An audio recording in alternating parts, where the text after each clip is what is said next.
ఓం శ్రీ గురుభ్యో నమః. అందరికీ నమస్కారం అండి. జై శ్రీరామ్. తిరుమల లడ్డూకి ఎంత ప్రాధాన్యత ఉందో శ్రీ రామనవమి రోజు భద్రాచలంలో జరిగే స్వామివారి కళ్యాణ తలంబ్రాలకు అంతే ప్రాధాన్యత ఉంది.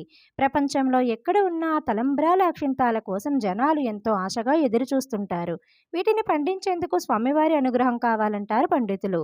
తూర్పుగోదావరి జిల్లాలో పండించి గోటితో వలిచి గోదావరి నదీ తీరాల్లో పూజలు చేసి శ్రీ రామనవమికి భద్రాచలం తీసుకువస్తారు.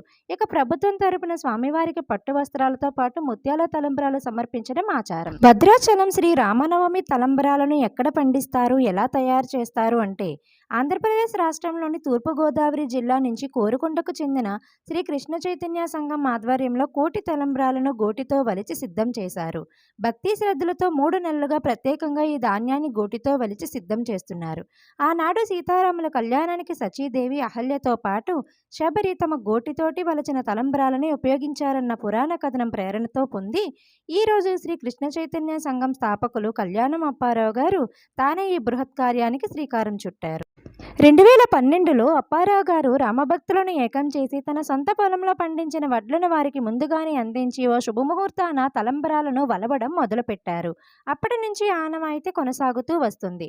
మొదట నారు పోసే ముందు విత్తనాలను భద్రాచల శ్రీ సీతారాముల పాదాల చెంత ఉంచి ప్రత్యేక పూజలు నిర్వహిస్తారు.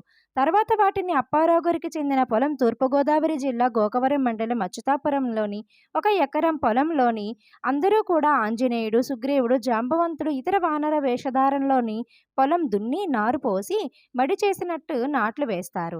ఇలా నాటిన వరి పెద్దదై పొట్ట దశకు వచ్చాక సీమంతం కూడా చేస్తారు. వరి కోత సమయంలోని కూడా ఇలాంటి వేషధారంలో ఉన్న వాళ్ళకి, ముఖ్యంగా రాముడి వేషధారంలో ఉన్న భక్తునికి మొదట అందజేస్తారు.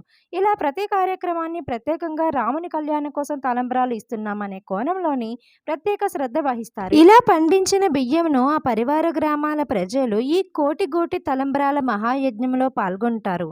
దీనిని వడ్లు వలుపు, శ్రీరాముని పిలుపు అనే పేరుతో పిలుస్తారు.